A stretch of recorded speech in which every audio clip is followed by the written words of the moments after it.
Now we shall be discussing about the clinical uses of digoxin.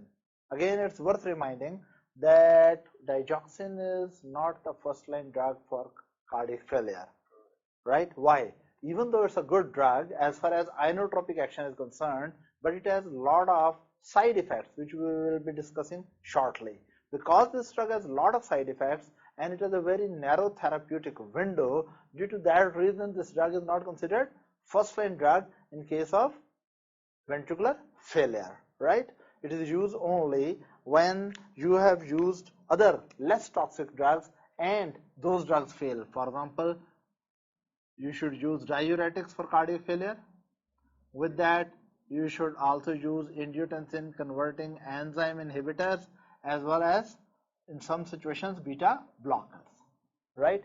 These drugs, diuretics, angiotensin converting enzyme inhibitors and beta blockers, they are less toxic as compared to Digitalis.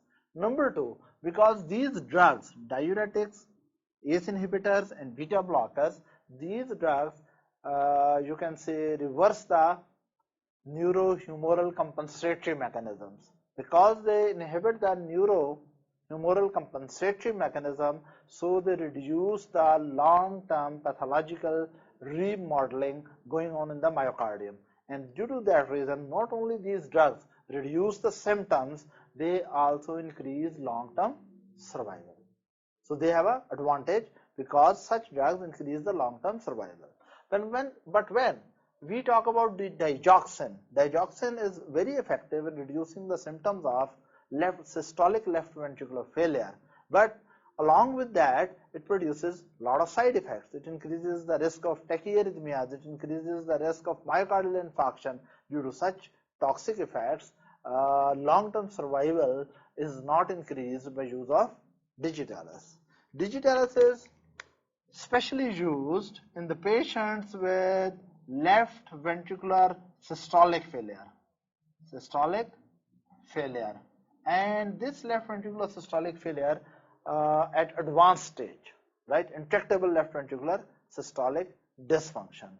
Remember, this is not useful in patient with right ventricular failure, and it is not used for the patient with diastolic failure, right? So in these two situations, digoxin is not used. Write it down and put a cross on it so that you remember. The right ventricular failure, isolated right ventricular failure, this is not very effective. In case of diastolic failure, again this drug is not effective. This drug is meant, rather all positive inotropic drugs are meant for the patient who have severe intractable systolic dysfunction. So this was one use, that this drug is used in severe intractable left ventricular systolic failure. But there is another use. There is one more use. Second use is the patient who have heart failure with atrial fibrillation. I will explain why in that particular situation it is very useful, right? That is, second group is that patient who are having heart failure with plus they are having atrial fibrillation.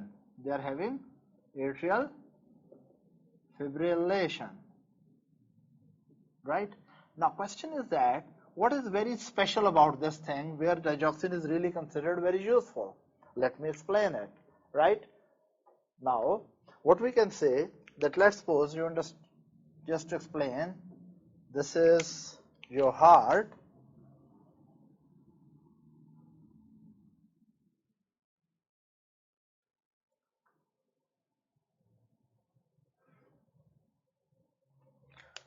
now here is SA node. I'm going to explain why digoxin is excellent drug in a patient who has heart failure with atrial fibrillation, right? Here is SA node, and this is the electrical window between the atria and ventricle, that is the AV node along with bundle of hairs and bundle branches, right?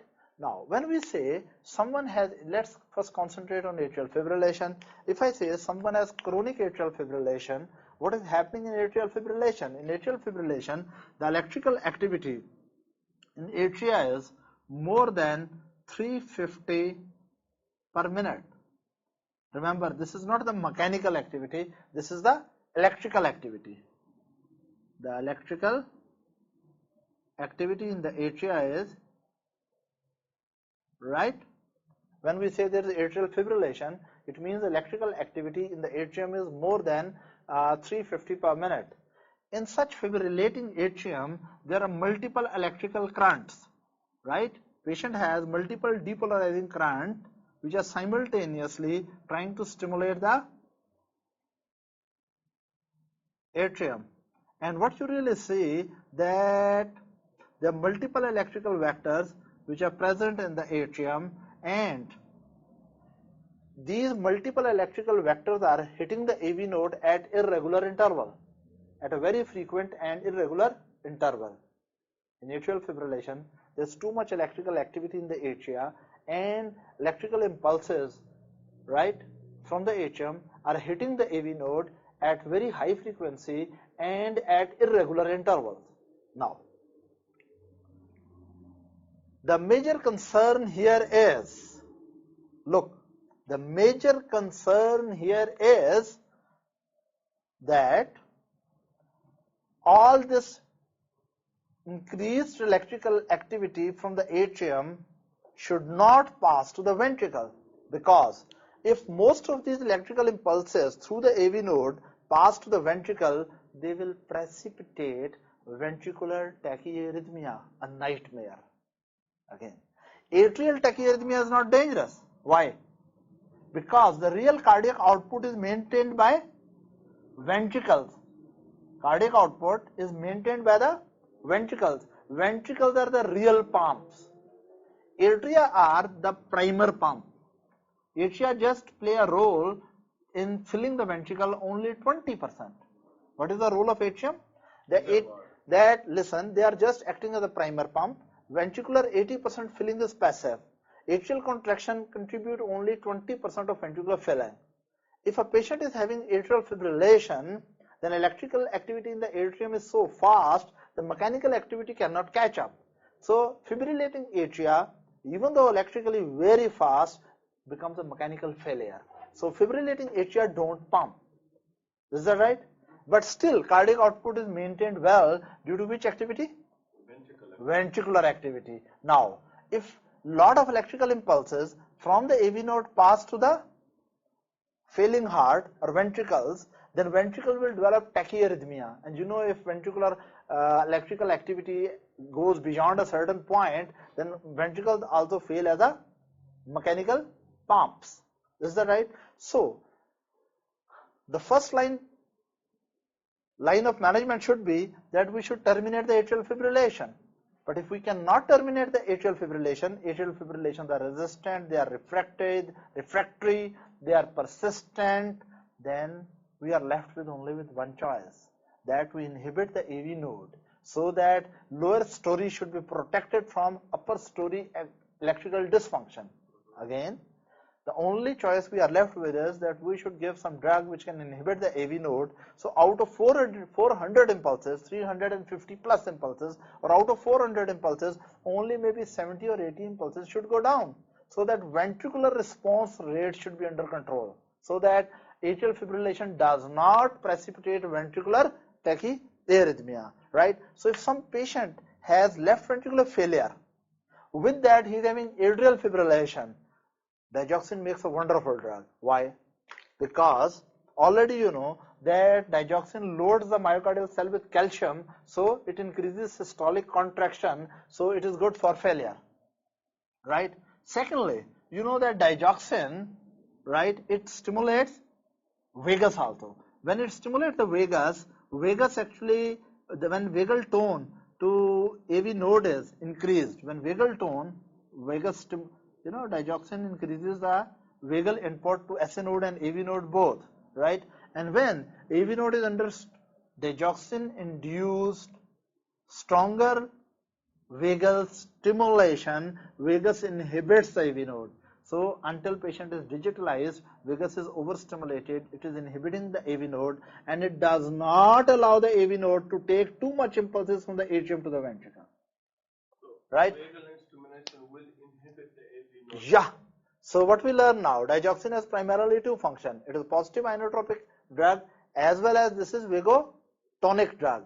And this special combination of use, right, this combination of action of digitalis or digoxin can be used very successfully in the patient who has heart failure along with atrial fibrillation. So heart failure will be managed by positive inotropic action of the drug, and atrial fibrillation, if it cannot be corrected, then vagus is of course stimulating the vagus so that AV node should be inhibited through the vagal action, and if AV node is kept inhibited constantly, then even if atrial fibrillating, there are very few impulses going down and ventricular response rate is under control, and the risk of that atrial tachyarrhythmia will precipitate ventricular tachyarrhythmia is reduced. This risk is reduced. Am I clear? Right? No confusion? Right. Then another situation which is very interesting. You know that when you are digitalizing the patient, attention please, when you are digitalizing the patient, you are loading the even atrial cell with the calcium. Not only myocardial cells are loaded with calcium, myocardial ventricular cells are loaded with calcium, but atrial myocardial cells are also loaded with extra calcium. And this extra calcium which is loaded over here, right, that irritate electrically the atrium. So sometimes a very strange situation occurs that patient who come with atrial flutter plus patient has ventricular tachycardia, right? If you give him digitalis or digoxin, then atrial flutter may convert into, because atria is irritated, so it may convert into atrial fibrillation. Atrial flutter is electrical activity around 250 to 350 minutes. Again, atrial flutter is when electrical activity in the atrium is somewhere between 250 to 350 per minute. And atrial fibrillation is that electrical activity in the atrium is more than 350 per minute. Is it clear? Now there is very interesting situation. When you give digoxin, atrial flutter may convert into atrial fibrillation, but ventricular tachycardia may be reduced. Response rate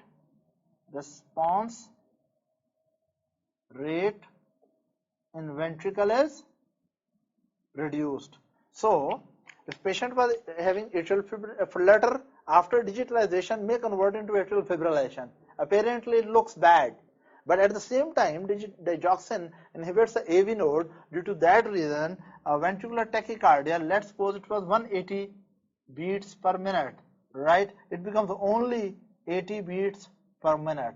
So this is one of the very classical situation in which patient come with atrial fibrillation with ventricular tachycardia, right? You digitalize the patient, and then what happens, that atrial flutter may convert into fibrillation, right? Apparently it looks as if patient is deteriorating, but actually the real aim of therapy is not at the atrial, therapy is aiming at controlling the ventricular response rate, right? So by inhibiting the AV node, digoxin inhibits the impulses going from the atria to the ventricle, right? So what we see, look here. Here atrial flutter was leading to ventricular tachycardia. After the drug, it has gone to atrial fibrillation, but there is no ventricular tachycardia, rather ventricular rate is controlled. Am I clear? Response rate in ventricles. The response of the ventricle to the electrical impulses coming through the AV node, right? Now we come to the adverse effects of digoxin. What are the side effects of digoxin? Already you know that digoxin has two mechanisms. It's worth repeating again and again. It loads the myocardial cells with calcium, so it has a tendency to overstimulate the electrical activity in the atrium and ventricles. But at the same time, it stimulates the vagal output, Due to that reason, it slows down the acinodal electrical activity and inhibits the electrical activity in the AV node. Digitalis, toxicity or side effects, right? Adverse effects or side effects of digoxin. Now, this topic is very important. The reason being, if a patient develops digitalis toxicity, it is potentially a fatal complication.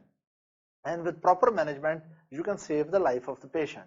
Right. When we talk about side effects of digoxin, number one, side effects may occur in the GIT.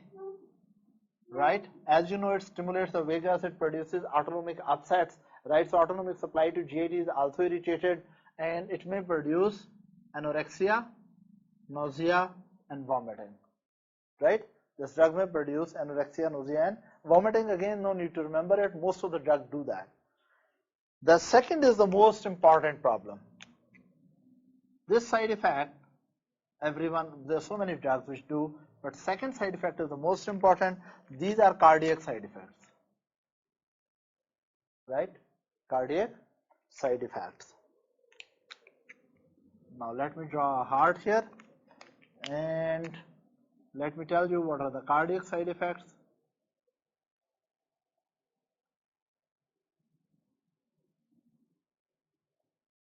Now, what are the cardiac side effects? Again, basically on SA node, it acts as inhibitor. You know, by vagal stimulation, SA node is inhibited. And again, by vagal stimulation, it acts as inhibitor to the AV node as well. Right? These two actions are due to increased vagal activity. Right? But because it loads the myocardial cell with the calcium, due to that reason, it stimulates atrial myocardium, as well as it stimulates ventricular myocardium. Of course, the stimulation is mechanical as well as electrical. This mechanical stimulation is useful for us. This mechanical stimulation, right? Myocardium will contract more strongly,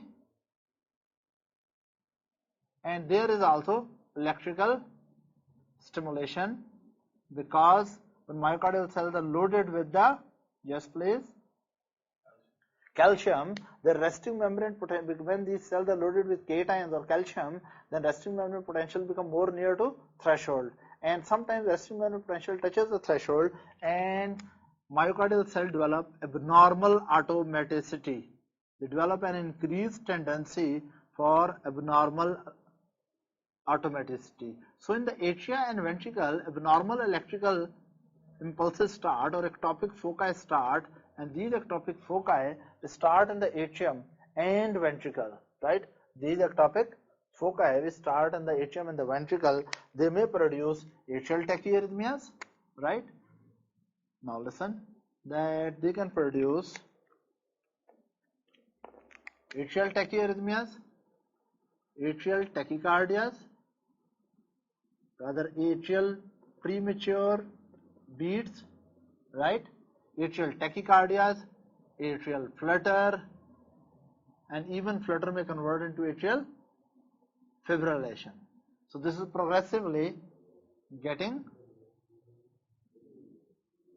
more worse, because if few atrial myocardial cell occasionally fire, this is atrial premature beat. If they start regularly firing fast, then we say there is atrial tachycardia.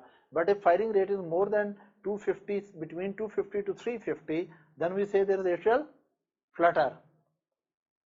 Is that right? Then we say there is atrial flutter. And if rate become electrical stimulation become more than 350 per minute, then we call it atrial fibrillation. In the same way, when ventricles are electrically stimulated, patient may develop increased ventricular premature beats. For example, there is an ectopic foci, right, overloaded with calcium and occasionally firing ventricular premature beat, or if it is regularly firing fastly, this ectopic foci, this may lead to ventricular, yes, tachycardia. That may lead to ventricular tachycardia. And stimulation, electrical stimulation become faster and somewhere between 250 to 350 per minute, then we say there's onset of ventricular flutter. But if there are multiple ectopic foci and all of them are firing simultaneously and there are more than 350 electrical impulses in the ventricle per minute, then we say there's onset of ventricular fibrillation, which can be fatal. Onset of ventricular fibrillation, which can be fatal. Is that right? Now, at the same time, if there's too much effect on SI node, right, then it may produce sinus bradycardia because SI node is inhibited, or if it's too much inhibited, it may produce sinus arrest, that there's no SI nodal activity. SI node failed to fire. In the same way, when there is too much AV nodal inhibition, what will happen? It may lead to nodal blocks, because current from AV node is not going down appropriately. You know, normally current from the atria go to the ventricle through a normal AV nodal delay. Normal AV nodal delay is about 0.1 second. But when AV node is inhibited by increased digoxin mediated vagal activity, right, then inhibited AV node may pass less current from atria to the ventricle. It may produce heart blocks, nodal blocks, or other name for the same situation is, yes, heart blocks, or another name for the same situation is junctional block. Junctional blocks. So we can say that Digitalis, by increasing the vagal activity on the AV node, can produce nodal blocks or heart blocks or junctional blocks. Now, in this particular case, one point which we need to understand is that if every impulse from the atrium goes to the ventricle, if every impulse from the atrium is going to the ventricle but with undue delay, right? So the situation is called first degree heart block. So what is first degree heart block? When every impulse from the atrium is going to the ventricle but with undue delay. For example, normally impulse which is coming from atria and going to the ventricle should be held at AV node only for 0.1 second. But if every impulse which is going from atrium to the ventricle, if it is held here for 0.2 second but always released, then it means this is first degree heart block. So when Digitalis toxicity start, first degree heart block will start. After that, what will happen? That some impulses will be allowed to go down from atria to ventricle and other impulses may be totally blocked and not allowed to go from atria to the ventricle.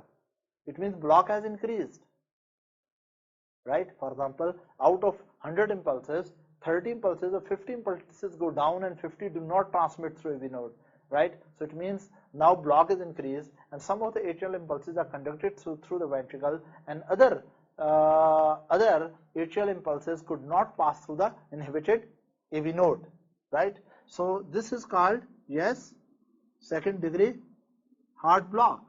So what is the difference in first degree and second degree heart block? In first degree, every impulse from atria passes through the AV node and goes to the ventricle, but every impulse is, most of the impulses are unduly delayed, right? But in case of second degree heart block, some of the impulses will reach from atria to the ventricle through the AV node and other impulses will be aborted or other impulses will be failed to pass through the AV node. Then if more toxicity develop, AV node become too much inhibited, then none of the atrial impulses will be going down. If none of the atrial impulses go down to the ventricle, this is called, yes please, third degree heart block. In patient with a third degree heart block, usually we need artificial pacing of the heart, right? We need the pacing of the PACING, pacing of the heart. Now, by all this discussion, what you really see that the positive point was that it was increasing the mechanical activity of atrium as well as increasing the mechanical activity of ventricle. These were the two positive things. But overstimulation of atrium and ventricular thing, right, that lead to tendency of atrial tachyarrhythmia and ventricular tachyarrhythmia. right? So atrial tachyarrhythmia and ventricular tachyarrhythmia are direct action of digitalis by loading these cells with the cations. But there is also a tendency for sinus bradycardias as well as nodal bradycardias. In case of sinus bradycardias and nodal bradycardia, why it is there? This is indirect action of digitalis or digoxin by stimulating the vagus, which inhibits that, right? So this is then third type of side effects are in the central nervous system. Even though the major action of this drug is on the heart, but digitalis also disturb the electrical activity in the central nervous system. And when electrical activity in the central nervous system is disturbed, that may produce central nervous system side effects. For example, it may produce fatigue, right? It may produce fatigue, it may produce headache,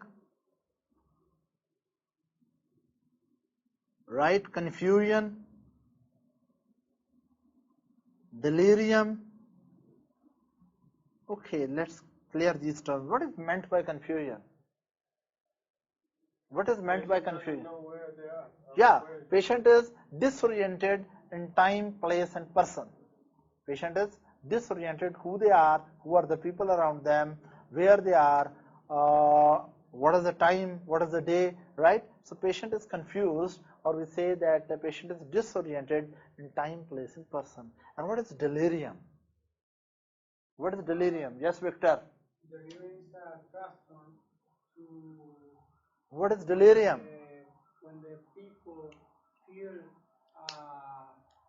a panic. No. Panic is not delirium. Yes, Jamie. What is delirium? It is transient, acute, confusional state with hyperexcitability. Write it down. Someone is acutely confused with hyperexcitability. Then we say he is delirious. Yes. No, they are more confused.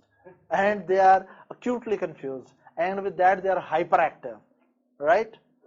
For example, if a person is delirious, he'll look at you and he feel you are a very big lion coming to him and he jumps away from the bed and run away.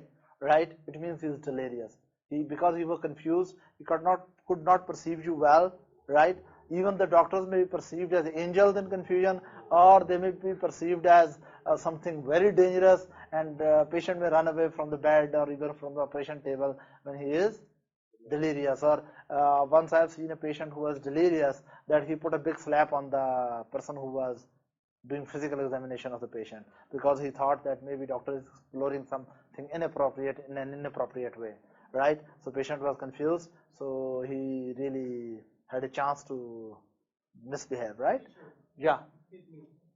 If one person has a delirium, can we feel the panic? Look, a panic is a medical term which is used for very severe acute anxiety. Panic is a medical term which is used for very severe acute anxiety. But during the panic, patient is well oriented in time, place and person. In delirium, patient is not aware what is the time, what is the place, what are the persons around. Right? He is misperceiving everything. With that, he is severely acutely confused and he is hyperactive. Some patients are acutely confused and they are drowsy. They are not going to beat you. But if there is a patient who is severely confused and hyperactive and he perceives Victor as a big cat, then either he will run away or he will jump on you, depend on his cat lover or not. Is that right? So what I'm saying, the delirious patients are acutely confused, hyperexcitable, hyperactive patients. Right? Then another thing is that these patients may develop blurred vision. Blurred vision. This blurred vision may be due to autonomic disturbance to the ciliaris, and with the blurred vision, some patient may develop even yellow vision. Yellow vision, that they think that every color shade has some yellow shade, right? And even sometimes some patient under the digitalis toxicity, they may perceive things are too small. We call it micropsia, or they think they perceive the things which are too big than their original size, we call it macropsia, right? So what really happens is sometimes some of the patient micropsia or macropsia, right? Macropsia, for example, you are 6 feet tall, but if patient is having macropsia, he may feel you are only 4 feet tall. Or if he has macropsia, he may feel that you are 9 feet tall. Is that right? So these are again distortions in the processing of visual information in central nervous system. Is that right? So these were the side effects. But discussion of side effects of digitalis should never be completed until you don't know that under what circumstances patient has high chance to develop toxicity and how to treat and prevent toxicity and how to treat toxicity. Well, right? So now I will talk about the circumstances which act as a predisposing situation for digitalis toxicity. As I told you that digitalis has a very narrow, you can say, therapeutic window, and the difference between the therapeutic dose, therapeutic concentration in the blood and the toxic concentration in blood is very less, because therapeutic concentration and the toxic concentration are very near. So if you don't manage these patients carefully, they tend to go under toxicity, and again toxicity is having risk of death due to these ventricular tachyarrhythmias. Is that right? Now we will learn that why some people have more chance to develop digitalis toxicity and how we can prevent that, and if toxicity develops, how to manage it, right? So now we shall talk about what are the conditions in which act as predisposers for digitalis toxicity.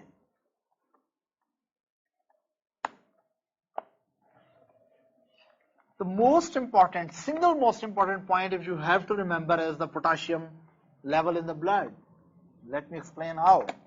You remember in the beginning I told you that if this is myocardial cell and this is sodium potassium ATPase, is that right? And I told you that digitalis will bind here and do its action, digoxin. Digoxin will bind on the sodium potassium ATPases, and you can imagine, just for remembering purposes, that potassium and digitalis compete at the sodium potassium ATPases. It's one of the very easy way to remember that potassium and digitalis are in competition. Digitalis means digoxin, right here. So they are in competition to bind with it.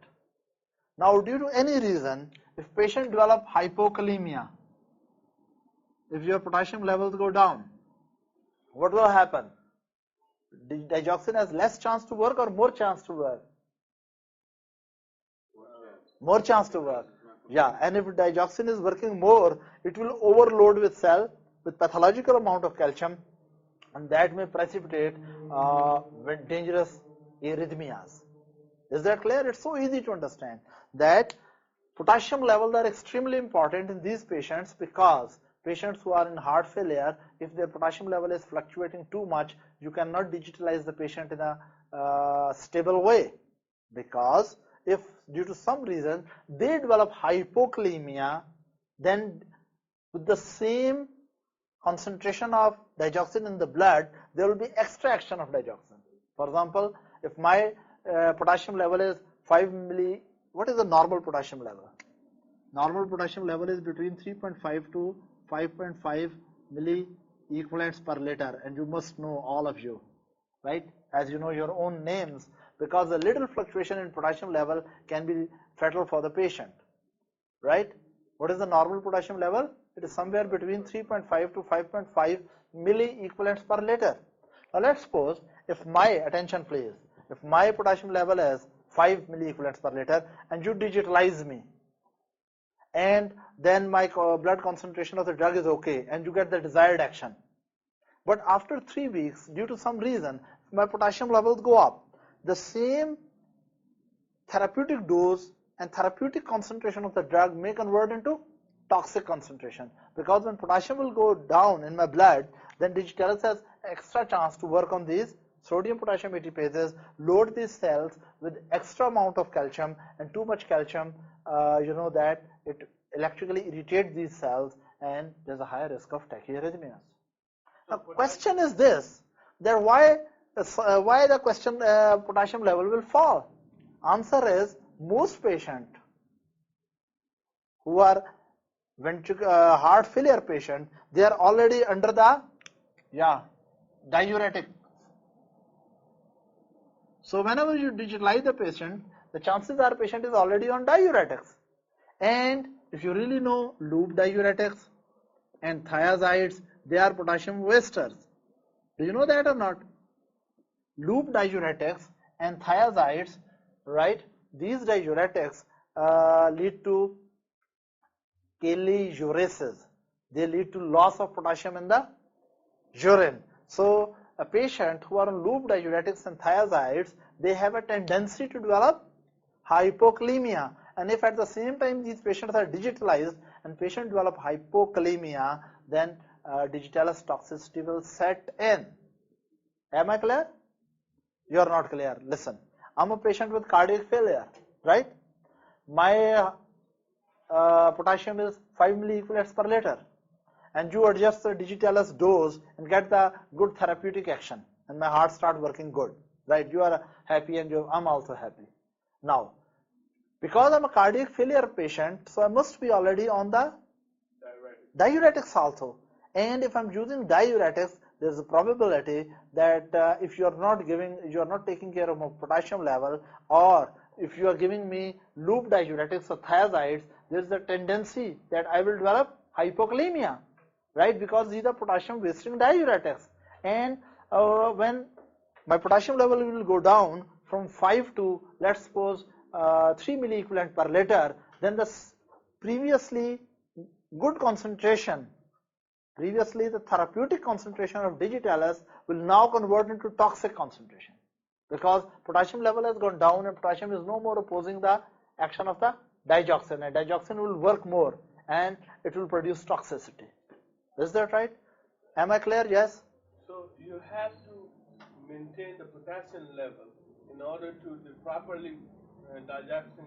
Excellent. So Hidayat understand it eventually, that we have to maintain potassium level very carefully within the normal range without much fluctuations if you really want a very good digitalis action. Excellent. Neither potassium should be high. Yeah, potassium should not fall down, even should not go up. Even hyperkalemia is bad, right? But hypokalemia is more dangerous. Hypokalemia. And how you can prevent hypokalemia? Hypokalemia can be prevented by giving supplemental potassium, or to loop diuretics and thiazide diuretics, you can add potassium sparing diuretics. You know potassium sparing diuretic? We do not allow the potassium wastage, rather retain some potassium in the body, like spironolactone or amiloride or triamterene, right? So spironolactone or triamterene or amiloride, these are potassium sparing diuretics. So it's very wise that when a patient has severe heart failure and you are going to digitalize the patient, it's wise that with the potassium wasting diuretic, either you give oral supplemental potassium, or you combine these potassium wasting diuretics with the potassium sparing diuretics, so that potassium level remain stable.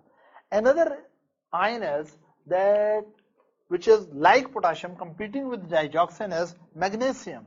So magnesium level should not fall also, and magnesium is usually wasted when you have very severe vomiting.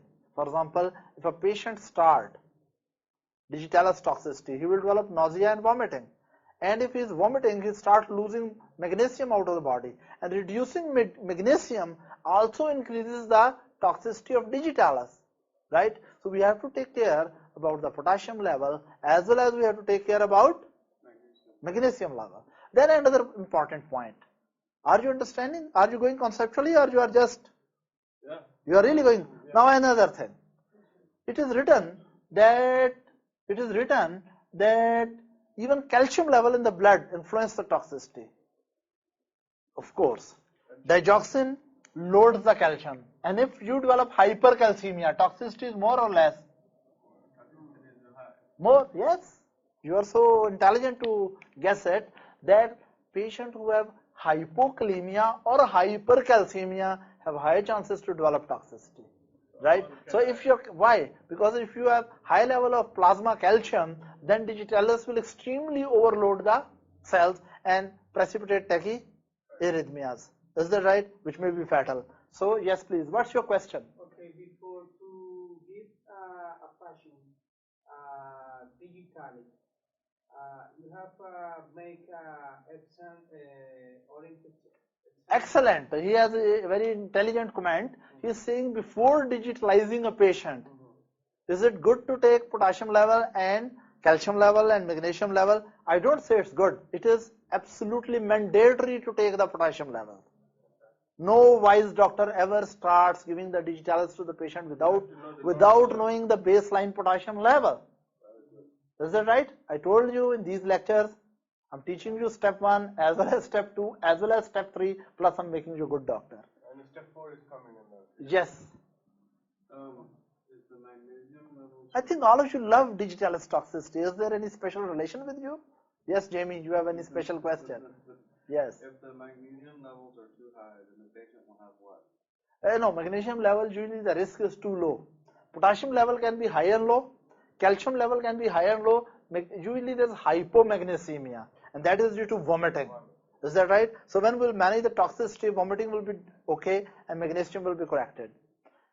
Now, so now you understand that what can produce toxicity. Number 1, by reducing the electrolyte competition for digoxin, by reducing the magnesium and potassium. Number 2, toxicity can be done, digitalis mediated arrhythmias can be precipitated by helping the digoxin to load extra amount of calcium. For example, you increase the calcium in the plasma. Any person who develop hypercalcemia has a higher risk of developing digitalis toxicity. Is that right? Then of course, one more thing. Do you know some other condition which can load the myocardial cell with calcium? Why don't you tell me? Yes. Other beta-1 stimulant, beta-1 receptor stimulant. After a few minutes, I will tell you that a patient, right? Patients who are heart failure patients, they can be treated with dopamine or dobutamine. Last time we discussed, the heart failure patient can be treated with dopamine and dobutamine. Both of them can stimulate beta-1 adrenergic receptor and overload the cells with calcium. You remember pathway? Dopamine and dobutamine or epinephrine will stimulate beta-1 adrenergic receptor, stimulate G stimulatory, then adenylyl cyclase, increase intracellular cyclic AMP, that will stimulate protein kinase A, and protein kinase A will phosphorylate the calcium channel, then more calcium will be coming in. What does it mean, whole story? It means that with digoxin, which is already loading the calcium, if other calcium loading conditions are combined, toxicity will be precipitated. So, patient who is digitalized, if he develop, you can say very severe a sympathetic overflow, he has a chance to develop tachyarrhythmia, or he is given other sympathomimetic drugs which are beta-1 stimulant like dopamine or dobutamine, he has a very high risk of developing toxicity. So we can say sympathomimetic activity, sympathomimetic activities, right? Because sympathomimetic activity also load the myocardial cells with calcium, especially which stimulate beta-1 adrenergic receptor, which stimulate beta-1 adrenergic receptor. When they stimulate the beta-1 adrenergic receptor, like this may be endogenous epinephrine. Okay, let me write it. This may be endogenous epinephrine or norepinephrine, or it may be, yes, dopamine, which is used in cardiac failure, severe cardiac failure, or dobutamine, right? So these can also load, these are also calcium loaders, right? And if somehow, unfortunately, they are combined with the digitalization, then naturally the risk of digitalis toxicity is very high. Can you tell me one more condition which can load the cells with cations? Please tell me. Myocardial ischemia. You remember that? During severe myocardial ischemia or infarction, myocardial cell membranes are disrupted. A lot of calcium and sodium may be loaded inappropriately in the injured cell, at the top, if patient is already digitalized, there will be onset of very, very dangerous ventricular tachyarrhythmias. Am I clear? Let me repeat it. Ischemia can load more calcium. Yeah. So ischemia, disrupts the cell membranes, right? And when cell membranes of myocardium are not working well, then they accumulate a lot of sodium and calcium. And at the top, if you are digitalizing the patient also, then both things together put so much cation in the cells that dangerous tachyarrhythmia may be precipitated. Yes, please, Jamie. Of course. Now Jamie comes with a very wonderful idea. He says that should he digitalize the patient with hyperthyroidism? Answer is no. Because in patient with hyperthyroidism, increased T3, T4, he has a very big trouble. What is the trouble? Patient who have hyperthyroidism, T3, T4 go into myocardial cell and stimulate the genes of adrenergic receptors. So under the influence of increased T3 and T4, myocardial cells express extra amount of adrenergic receptors, and they are oversensitive to adrenergic drive, endogenous adrenergic drive, and they are already overloaded with calcium. At the top, if you digitalize, ventricular tachyarrhythmia will start. So patient with thyroid toxicity, right, or patient with thyrotoxicity should not be given, you can say, Digitalis. So we can say for digoxin, thyrotoxicity is contraindication. Why? I can repeat it, that if a patient has, right, high level of thyroxine, circulating thyroxine, if means patient has thyrotoxicosis, this T3, T4 can go into myocardial cell, even go into myocardial nucleus. In myocardial cell's nucleus, T3, T4 bind with the receptors, and those receptors overexpress the genes for adrenergic receptors. So actually, under the influence of excessive T3, T4, myocardial cells express extra beta-1 adrenergic receptors on their surface. So myocardial cells become sensitized to the endogenous epinephrine and norepinephrine. Is that right? With normal level of endogenous epinephrine and norepinephrine, myocardial cells, by virtue of having more receptors, are oversensitized and loaded with the calcium. Right? At the top, if you digitalize the patient, I think it's a formula to kill the patient. Is that right? Any kind of cation increase will increase in a tachycardia. Yeah. And also will contraindication for the Digitalis. Yes, you are right. Simple. It's a very simple thing, that anything which loads the myocardial cell with cation is contraindicated for use of Digitalis. Why don't you tell me myocarditis? If someone has inflamed myocardium, if someone is suffering with acute myocarditis and heart is failing, please in this failure don't give Digitalis. Because when there is myocarditis, myocardium is inflamed, then myocardial cells are again getting more, they are injured. If myocardium is inflamed, it means myocardial, for example, you develop very severe viral myocarditis, or you develop very severe rheumatic fever myocarditis. Is that right? Now myocardium is severely injured and inflamed, so it is loading less cations or more cations? More cations. Should we use Digitalis? Answer is no, right? So in patient with myocarditis, or patient with rheumatic fever related myocarditis, or viral myocarditis, or patient who are having a severe ischemia to the heart, or patient with thyrotoxicosis, we should not use Digitalis as inotropic agent, right? Then, so what we really see, that we have to see, when you use the Digitalis, remember this drug is very dangerous. This drug is very dangerous. So you have to always look at electrolyte balance. Electrolyte balance.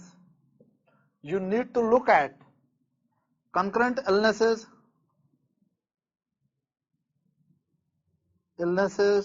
like there should not be rheumatic fever, there should not be thyrotoxicosis, there should not be any situation which can stimulate the heart, and with that you must look for,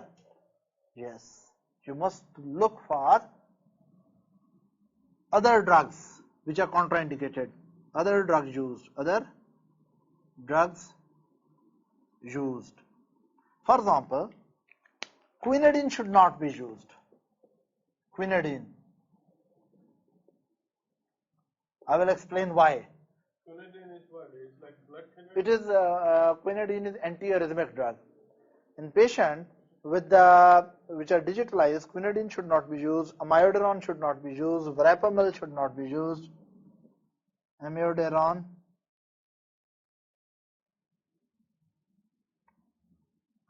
and verapamil. There are multiple reasons. Number one, these drugs can reduce the renal clearance, especially quinidine. So digitalis will accumulate in the body. These drugs can reduce the renal clearance of the drug. So drug cannot go, digitalis, digoxin cannot go out of the body through kidney and it accumulates in the body. Secondly, these drugs can displace the digoxin with the plasma protein binding. So if you give these drugs and they rapidly displace the digoxin from the plasma protein, then toxin level of digoxin will be free to work on the myocardium and precipitate toxicity, right? And precipitate toxicity. After having said all about, you know that what happens in digitalis toxicity, why they develop tachyarrhythmias, and you know what are the special precautions when you are using digoxin. Now we come to that if you come across a patient who is already having digitalis toxicity or digoxin toxicity, how you are going to manage that patient. Now, how you are going to manage that particular patient. Of course, the very first step should be stop digoxin. Don't give any more. Right? Management of digitalis toxicity. Management of digitalis toxicity, first of all, stop digoxin. And of course, at the same time, check the serum electrolytes. Check serum electrolytes, especially potassium, magnesium and calcium, right? And correct the electrolyte balance. Sometimes simply correcting the electrolyte balance, for example, if patient has severe hypokalemia and you correct the potassium level, right, digitalis toxicity will be under control, right, if there is mild toxicity. Then if patient has already developed severe tachyarrhythmia, you can use antiarrhythmic drugs. You can use antiarrhythmic drugs, and drugs which are most commonly used are phenytoin. Drugs which are most commonly, these are sodium channel blockers, phenytoin, or you can use lidocaine or lidocaine. This is also sodium channel blocker, because if you block the sodium channels, then action potentials cannot be produced. Voltage gated sodium channels are blocked by, so you can say phenytoin and lidocaine are voltage gated sodium channels plug. They plug or block the channels so that action potentials cannot be propagated well and generated well. So they reduce the generation of action potential as well as propagation of action potentials, right? And of course, you will not use quinidine as antiarrhythmic. Should you use quinidine as an antiarrhythmic here? No, because that will displace the further digoxin and produce a very big trouble, right? Then you need to, if there is very severe third degree heart block, right, then you need to pacing for the artificial pacing for third degree heart block, pacing for the third degree heart block. But before pacing, we try atropine. Sometimes simply giving 0.6 milligram of atropine. Atropine, you know what it is doing? What is the function of atropine? Yeah, it blocks the muscarinic receptors, and when it blocks the muscarinic receptor, then increased vagal activity cannot work on S node and AV node, right? You know, vagus releases acetylcholine. Acetylcholine works through muscarinic receptors. So atropine is a muscarinic receptor, anticholinergic drug, muscarinic receptor blocker, and when muscarinic receptors are blocked, that will end up into what? Loss of action of vagus on the AV node and S node, and heart block will be terminated if AV node is no more under influence of acetylcholine, right? If atropine does not solve the problem, then you need to go to the pacing. And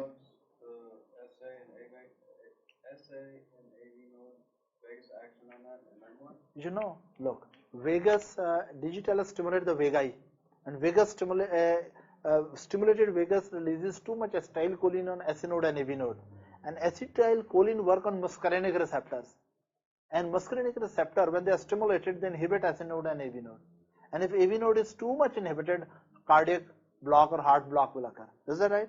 Now one way is that you block the muscarinic receptor, so that increased vagal activity and increased acetylcholine cannot work on AV node. Is that right? To block the muscarinic receptor, the drug is atropine. Am I clear? Right? Then we can talk about immunotherapy, a very special type.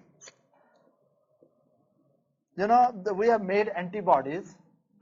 This is a structure of antibody.